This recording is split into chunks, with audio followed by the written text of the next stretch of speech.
Nandito na po ang lahat. Okay. Okay po, Pastor Ed. Okay, good evening po ha. Thank po. Okay, umaasa po kami na sa mabuti kayong kalagayan sa inyong mga tahanan.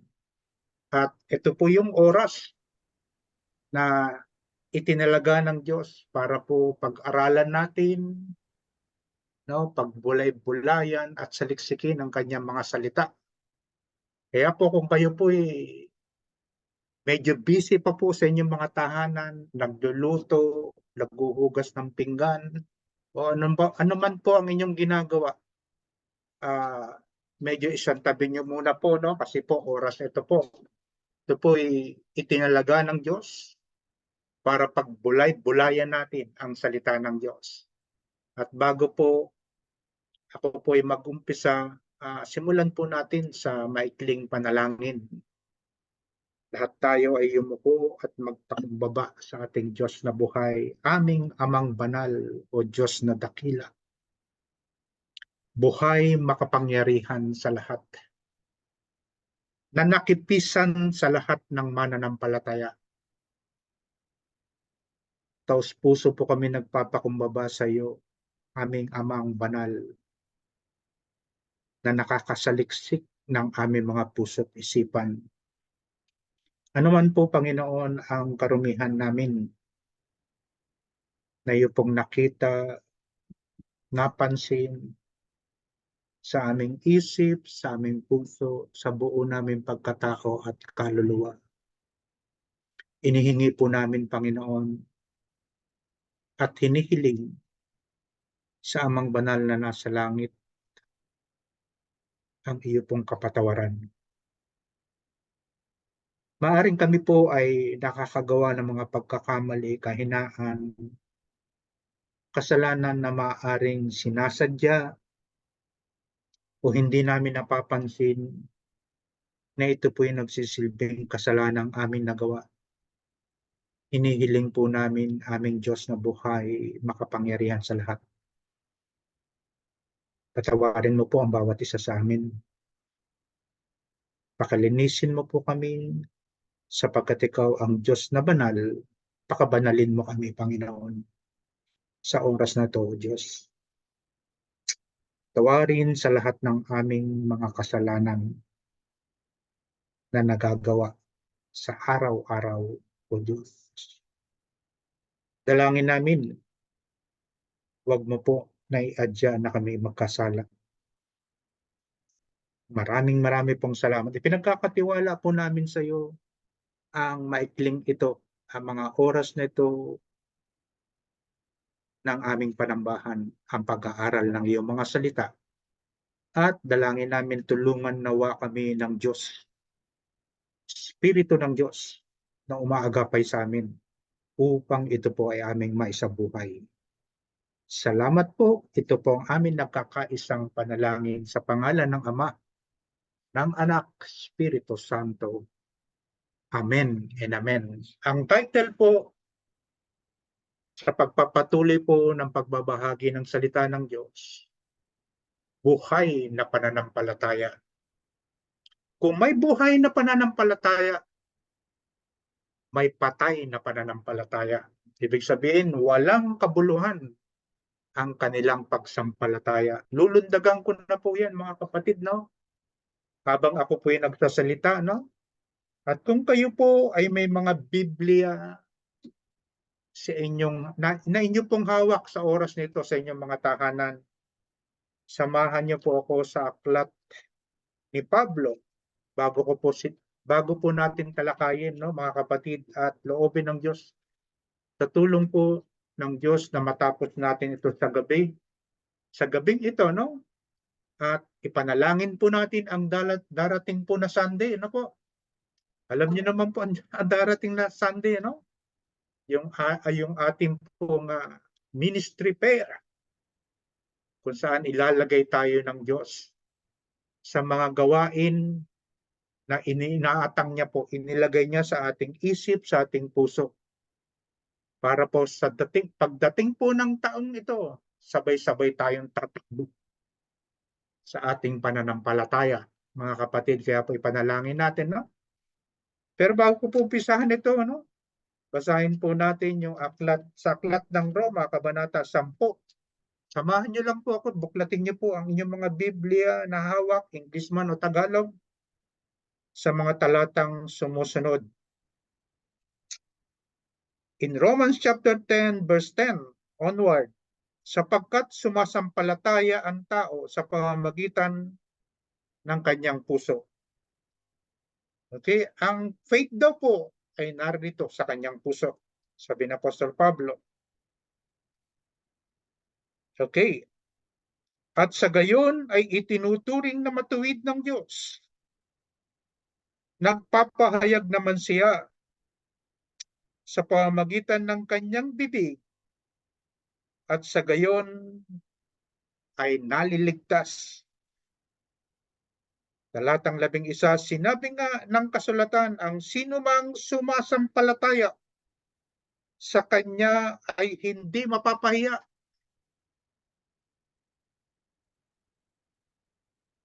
Talatang 12, kaya't walang pagkakaiba ang katayuan ng Hudyo at ng Hintil. Ang Hudyo at ang Hintil, tayo po yun, Walang pagkakaiba po, Naiugtong na po, mga kapatid, sinasabi ni Apostol Pablo. Pinag-isa na po. Okay? Ang sino mang sumasampalataya sa kanya ay hindi mapapahiya. Verse 12, kaya't walang pagkakaiba ang katayuan ng Hudyo at ng mga Hintil. Iisa ang Panginoon ng lahat at si masaganang nagbibigay sa lahat ng tumatawag sa kanya. Talatang 13, dahil sa sinasabi ng kasulatan, maliligtas ang lahat ng tumatawag sa pangalan ng Panginoon. Paano naman sila tatawag sa Kanya kung hindi sila sumasampalataya? Mga kapatid, paano tatawag ang isang tao sa Diyos sa totoo lang kung wala siyang pananampalataya? Hindi niya po may isipan yan. Tumawag man siya, hindi siya mapapakinggan ng Diyos dahil walang pananampalataya ang taong tumatawag sa Diyos. Babalikan ko lang po, verse 14, paano naman sila tatawag sa Kanya? Kung hindi sila sumasampalataya, paano sila sasampalataya? Kung wala pa silang napakinggan tungkol sa Kanya, paano naman sila makakapakinig? Kung walang nangangaral sa kanila, talatang 15, at paano makakapangaral ang sinuman kung hindi siya isinugo? Tulad na nasusulat, kay ganda, pagmasdan ang dumarating ang mga nagdadala ng magandang balita. Walang sayang po alam niyo po ba kinakalugdan ng Diyos ang mga taong nag-iibanghelyo, naghahatid ng magandang balita sa kanilang mga tahanan na po sa pintuan ng kanilang mga tahanan. Pag pinagmamasdan sila ng Diyos, kinalulugdan sila ng Diyos. Kaya walang sayang po yung mga nag-iibanghelyo, yung mga nagtuturo sa iba-ibang tahanan ng salita ng Diyos. Yan po yan, kinalulugdan sila ng Diyos. Verse 16, ngunit hindi lahat ay sumunod sa magandang balita gaya ng isinulat na Isaias. Nakakalungkot pong balitang ito, Hindi lahat ay sumunod. May mga tao po talaga na sinasabing sumasampalataya pero walang kabuluhan ang kanilang pagsampalataya. Sinabi po yan sa 1 Corinthians 15. Nakakalungkot na balita. Verse 16, ngunit hindi lahat ay sumunod sa magandang balita gaya ng isinulat ni Isaias, Panginoon. Sino ang naniwala sa aming ibinalita? At talatang 17, kaya't ang pananampalataya mga kapatid, ay bunga ng pakikinig. At ang pakikinig naman ay bunga ng pangangaral tungkol kay Kristo. Sa mga binasa pong talata, makikita niyo po ang tatlong salita. Listen, mga kapatid, obey and follow. Silaksikin niyo po yung mga talatang sinabi ko po sa inyo na wala po sa inyong screen. Kaya po mga kapatid, kinalugdan ng Diyos, yan nasa screen nyo na po, ano? Kinalugdan ng Diyos ang tao dahil sa kanilang mabubuting mga gawa. Katulad ng pakikinig. Pag tinitingnan po ng Diyos ang taong nakikinig ng salita, kinalulugdan niya ng Diyos. Pakikipag-usap sa pamamagitan ng panalangin sa Diyos na hindi niya nakikita. Pero dahil sa kanyang buhay na pananampalataya, kaya niya nagagawang tumawag sa Diyos. Amen po ba, mga kapatid? Pagbabasa ng Biblia at pag-aaral at pagsasaliksik ng salita ng Diyos. Lahat ng yan, mga kapatid, pinalulugdan ng Diyos ang kanyang mga anak, ang mga sumasampalataya sa Kanya. Hindi lamang po nagsasaliksik ng salita ng Diyos at pagsunod sa mga kautusan, batas, tuntunin na Kanyang ipinatupad sa lahat ng sumasampalataya sa Kanya. Sabi po sa aklat ni Santiago, Kabanata 1, opinion po ito, understanding po at pagbibigay po ng kaalaman ni Apostol Santiago. Mamuhay kayo ayon sa salita ng Diyos. Kung ito'y pinapakinggan lamang ninyo, ngunit hindi isinasagawa, mga kapatid, dinadaya po natin. Dinadaya ninyo ang inyong sarili. Kaya po ang sabi ni Apostol Santiago, mamuhay kayo ayon sa salita ng Diyos.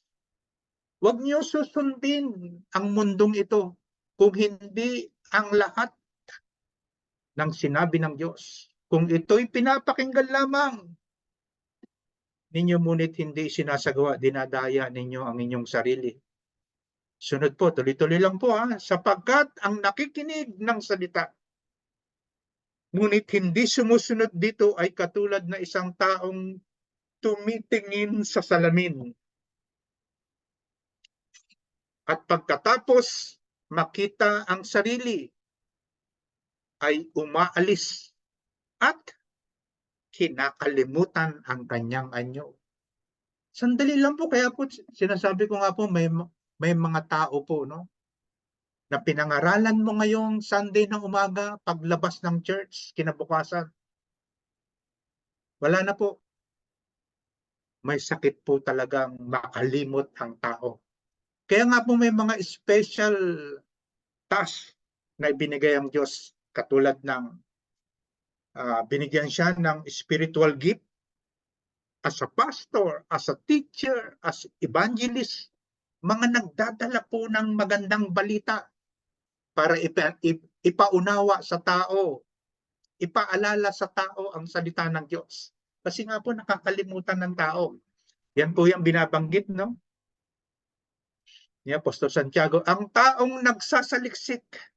Tingnan niyo po, yung taong patuloy na nag-aaral ng salita ng Diyos at nagpapatuloy sa pagsunod sa kautosang ganap na nagpapalaya sa tao, ang kapatid, pagpapalain ng Diyos.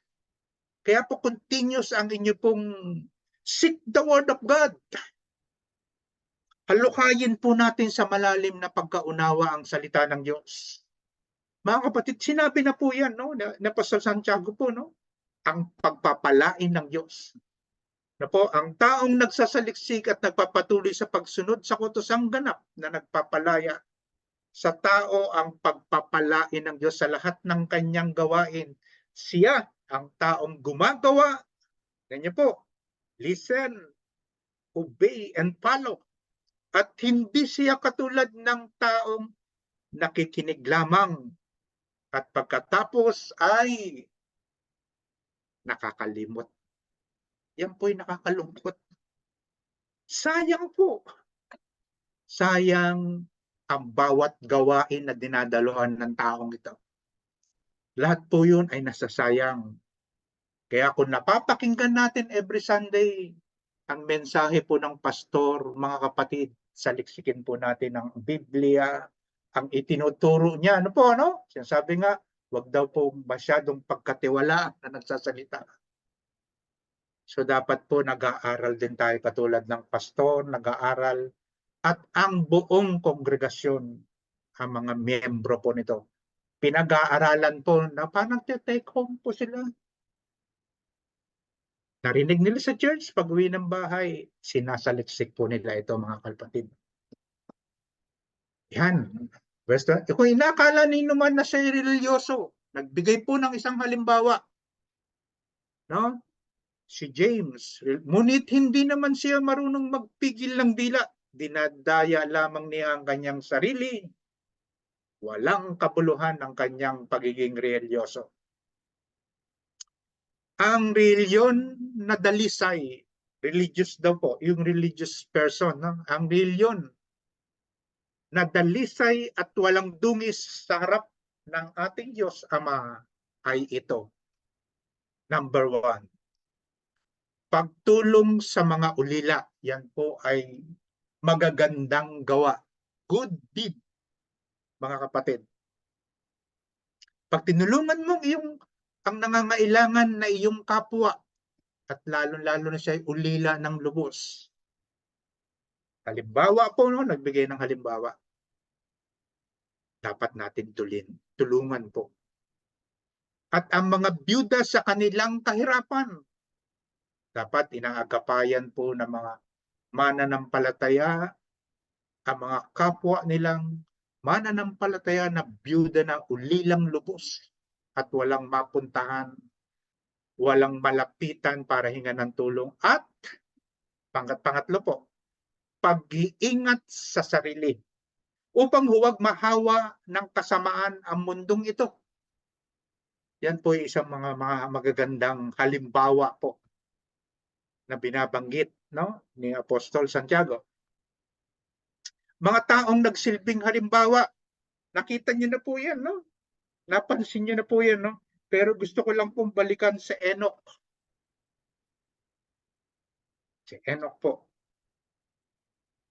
Yan, lulundagan na po natin, mga kapatid, ha? Natalakay na po natin ito, no? Okay, tignan natin si Enoch, ha? Oh, okay, si Enoch, no, ay isa pong larawan ng buhay na pananampalataya sa daigdig, no? Siya po'y pangkaraniwang tao nang hindi nakaranas ng kamatayan. Hindi na siya nakita sapagkat kinuha siya ng Diyos. Sinasabi sa kasulatan na si Enoch ay naging kalugod-lugod sa Diyos bago siya kinuha ng Diyos. Bakit? In Genesis chapter 5, sa mga talatang sumusunod, 18:21 to 24, no, si Jared ay 162 taong gulang. Maging anak niya si Enoch. 65 taon nang si Enoch. 65 years old na po si Enoch nang maging anak niya si Matusalem. 300 taon pang nabuhay si Enoch, nakasama ng Diyos. Tingnan niyo po, ha, in 300 years, nabuhay si Enoch. Sino po ang kasama niya? Ang Diyos na makapangyarihan sa lahat. Yung present ng Diyos po, no, hindi sila naghihiwalay, mga kapatid. 300 taong gulang sa loob ng 300 taon. yung present ng Diyos po sa buhay ni Enoch. Sila'y magkasama sa loob ng 300 taon at nagkaroon pang ng ibang mga anak. Umabot siya ng 300 at 65 taong gulang. At sa buong panahong iyon, mga kapatid, ay namuhay siyang kasama ng Diyos. Yan po yan, buhay na pananampalataya. Hindi nagbabago. Walang kakupas-kupas. Nananatili po siya sa presensya ng Diyos. Mga kapatid, yan po ay isang buhay na pananampalataya. Pagkatapos nawala siya sapagkat kinuha siya ng Diyos. Sang-ayon naman po kay Judas.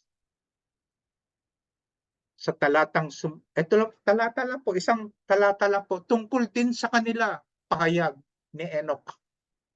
Nakabilang sa ikapitong saling lahi mula kay Adan. Pagmasdan niyo po kung ano naging buhay ni Enoch. Siya po ay isang propeta. Wala po siya sa aklat po, wala siyang mga sinulat na katulad po ng mga ibang propeta sa Esaias, Jeremiah. Pero siya po hindi na itala na sumulat ng libro.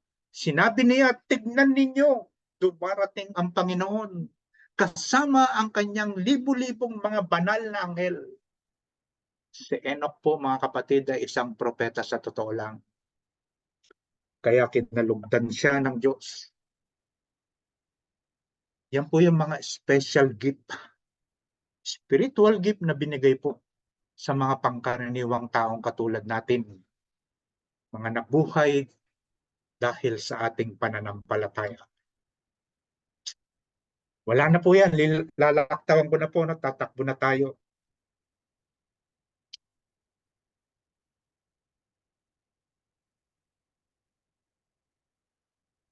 Okay, sa Santiago po, no, pagmasdan po natin, mga kapatid. Aklat ulit ni Santiago. Alam niyo naman po si Santiago, no? Siya po ay isang Hudyo. Kaya nakikita po sa kanyang mga ginawa. Mga kapatid, ano ang pakinabang kung sabihin ng isang tao na siya'y may pananampalataya? Ngunit hindi naman niya ito pinatutunayan sa gawa.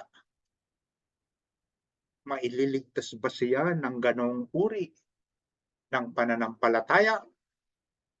Halimbawa, may isang kapatid na walang maisuot, walang damit po ha.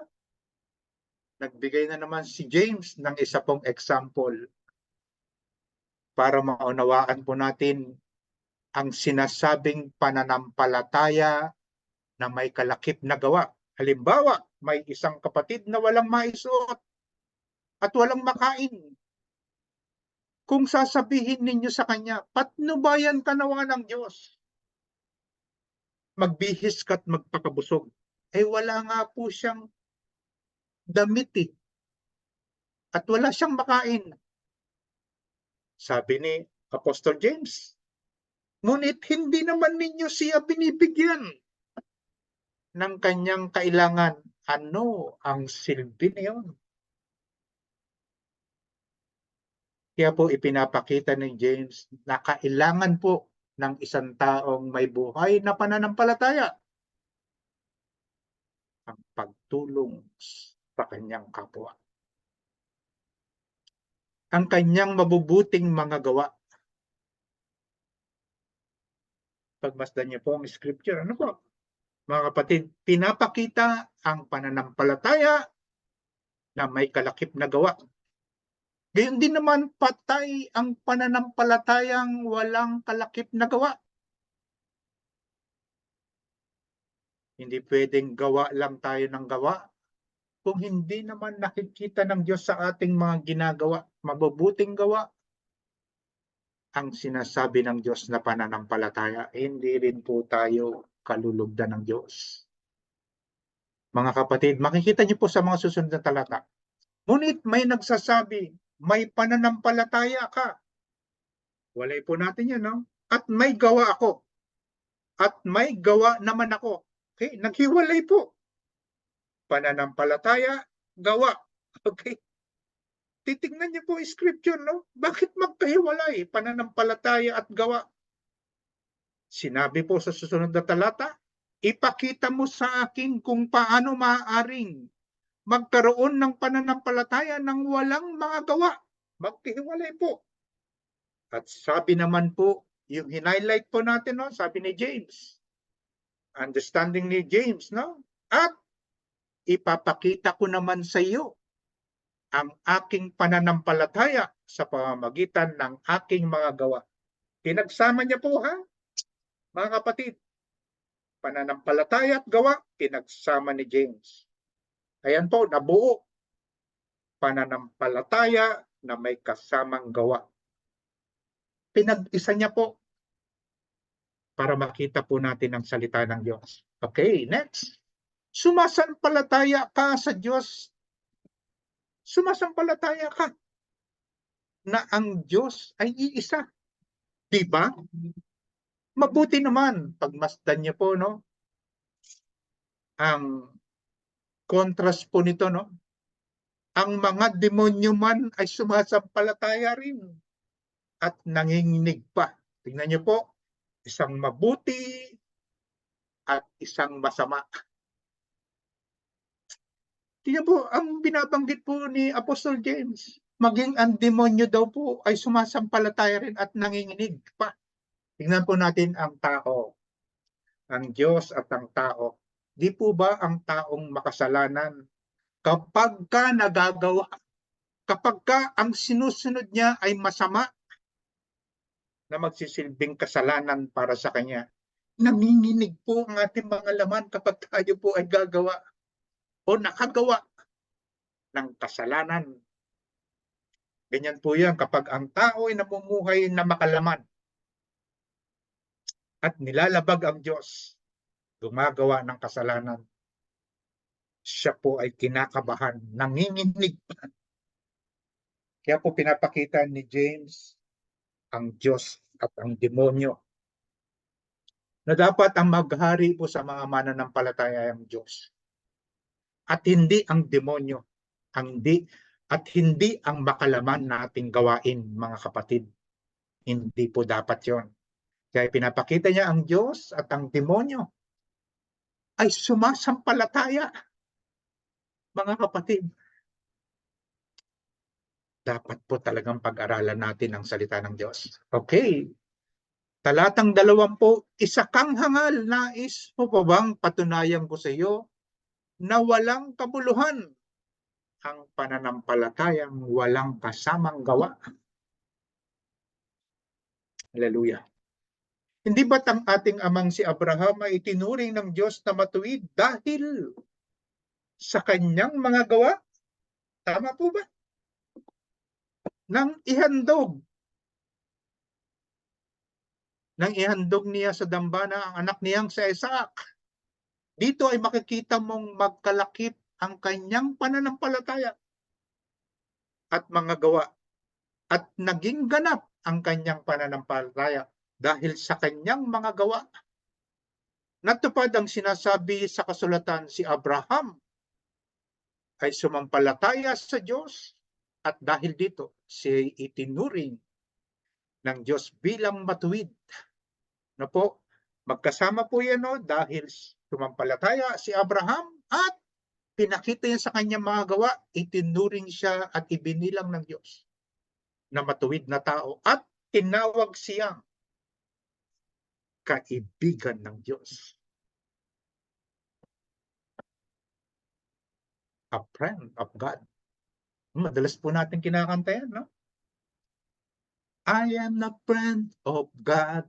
Kinakanta po yan ng mga mananampalataya. Sana po alam natin ang kahulugan yan. Yung mga awitin na kinakanta natin bilang pagsamba sa Diyos.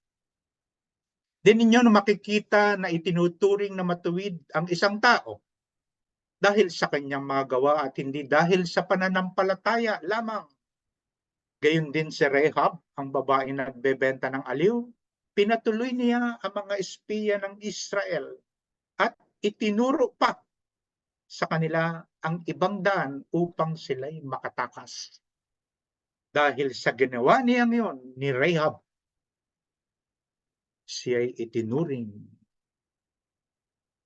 na matuwid. Mga kapatid, patay ang katawang walang espiritu. Tama po ba?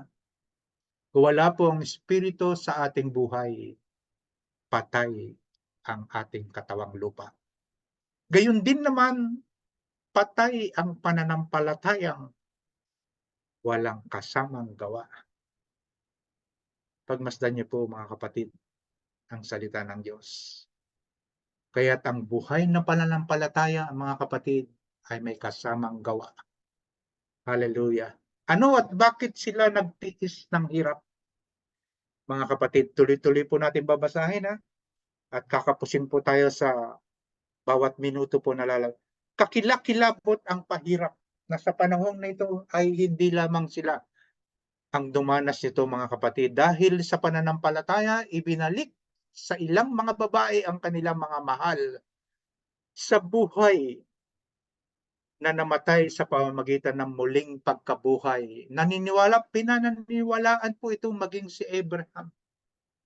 Sa simula't simula pa ang pagkabuhay na magmuli. May mga tumangging sila'y palayain sapagkat pinili nila ang mamatay sa pahirap upang sila'y muling buhayin at magtamo ng mas mabuting buhay. Naroon sila'y hinamak, hinagupit, kinadena, ibinilanggo,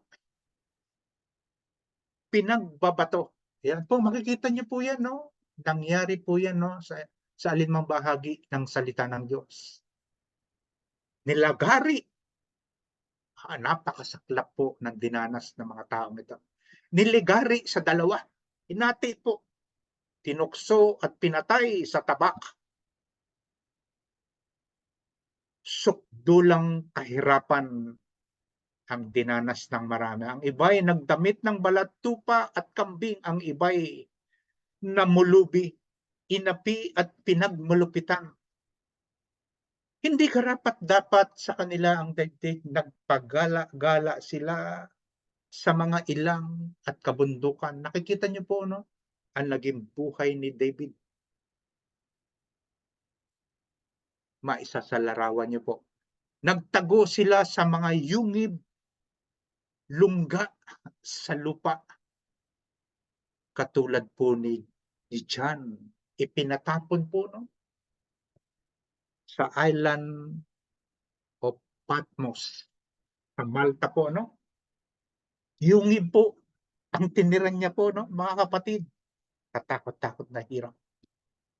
Bakit sila nakatagal, mga kapatid? Natanaw ni Abraham na hindi niya nakitang lungsod ng Diyos. Sa mga talatang 10, ano po, sundan lang po natin, sapagkat umasa si Abraham na sa panahon na ito, mga kapatid, anuman ang dinaranas nating kahirapan sa buhay, mga kapatid, manatili tayong tapat sa Diyos. Sapagkat umasa si Abraham ng isang lungsod na may matatag na pundasyon. Ano ito? At ang Diyos mismo ang nagplano at nagtayo ng pundasyon. Silang lahat ay namatay. Pagmasdan niyo po, no? Yung 16 na pangalan at ang bayang Israel, nangamatay na po yan. 4,000 taon nang lumipas. Silang lahat ay namatay na may pananampalataya. Hindi nila nakamtam ang mga ipinangako ng Diyos, ngunit natanaw nila iyon mula sa malayo at itinuring na natanggap na nila. Kinilala nilang sila'y mga dayuhan lamang at nangingibang bayan dito sa lupa. Mga kapatid, ilagay po natin bilang may mga buhay na pananampalataya ang mga Kristiyano. Tingnan po natin, pagmasdan po natin ang tinatahak natin sa ating buhay. Kinilala nilang sila'y mga dayuhan lamang at nangingibang bayad dito sa lupa. Nakikiraan lang po tayo, mga kapatid. Ipinapakilala ng mga taong nagsasalita ng ganoon na naghahanap sila ng sariling bayan. Ano ba itong hinahanap nilang bayang ito? Kung nasa isip nila ay ang lupaing kanilang pinanggalingan, yung past natin, mga kapatid, may pagkakataon pa sana silang makabalik doon. Ngunit, ang hinahangad nila ay isang lungsod na higit na mabuti. Ang lungsod, saan po? Sa lupa po ba? O nasa langit? Ngunit ang hinahangad nila habang sila'y nakikipamuhay, ang mga mananampalataya sa lupa po, ngunit ang hinahangad nila ay isang lungsod. Kaya sila nakatagal sa lahat ng pahirap, mga kapatid, na higit na mabuti ang lungsod na nasa langit. Kaya naman, hindi ikinahiya ng Diyos na siya'y tawaging Diyos nila. Aming Diyos, Amang nasa langit, sapagkat sila'y ipinaghanda niya ng isang lungsod. Ang lungsod na nasa langit. O, binalikan ko lang po, no, yung naka-highlight. Okay, sila'y naniwala na mahalaga na magtiis ng hirap para kay Kristo kaysa sa mga kayamanan ng mundong ito. Sinasabi po sa mga talatang ito po, sa talatang 26, itinuturing niyang higit na mahalaga ang pagtitiis sa hirap dahil sa Mesiyas. Kaya ang mga kayamanan sa Ehipto, sapagkat nakatuon ang kanyang paningin sa mga gantimpala sa hinaharap, kaya po natagalan nila, napagtiisan nila ang lahat ng hirap sa mundong ito. Dahil po meron silang tinatahak, ang lungsod na nasa langit. Sila'y nakatingin para sa hinaharap, pagkabuhay na magmuli. Mga kapatid, nagtiis ang marami pong nakipamuhay, no, sa iba't ibang uri ng kahirapan dahil sa pangako ng muling pagkabuhay. Dahil sa pananampalataya, ibinalik sa ilang mga babae ang kanilang mga mahal sa buhay na namatay sa pamamagitan ng muling pagkabuhay. May mga tumangging sila'y palayain sapagkat pinili nila ang mamatay sa pahirap upang sila'y muling buhayin at magtamo ng mas mabuting buhay. Hallelujah. In 1 Corinthians 15, ang magandang balita, mga kapatid. 3 and 4, sapagkat ibinigay ko sa inyo bilang pinakamahalaga sa lahat ang tinanggap ko rin, sabi ni Apostol Pablo, na si Kristo'y namatay dahil sa ating mga kasalanan, tulad ng sinasabi sa kasulatan, talatang 4, inilibing siya at muling nabuhay sa ikatlong araw. Tingnan niyo po, yan po ang pinanghawakan ng mga sinaunang tao. At maging sa panahon natin, mga kapatid, ang muling pagkabuhay tulad din ng sinasabi ng kasulatan. Ano ang ating matatanggap? Ang nakaraan, mga kapatid, ang daigdig ay pangsamantalang nating tirahan. Lahat po tayo lilisanin natin to, mga kapatid. Temporal lang po ang katayuan natin, katayuan ng buhay natin sa daigdig na to. Ngunit ang hinahangad nila ay isang lungsod na higit na mabuti, ang lungsod na nasa langit. Kaya naman, hindi ikinahiya ng Diyos na siya'y tawaging Diyos nila. sapagkat sila'y ipinaghanda niya ng isang lungsod. At dahil sa kanilang pananampalataya, mga kapatid, nag-iwan sila ng isang kasaysayan hindi makakalimutan. Kailanman, hindi natin ito makakalimutan, mga kapatid. Ang lahat ng mga ito, bagamat may mabuting patotoo dahil sa kanilang pananampalataya, ay hindi tumanggap ng pangako. Sapagkat ano po ang kanilang hinahangad? Ang hinaharap.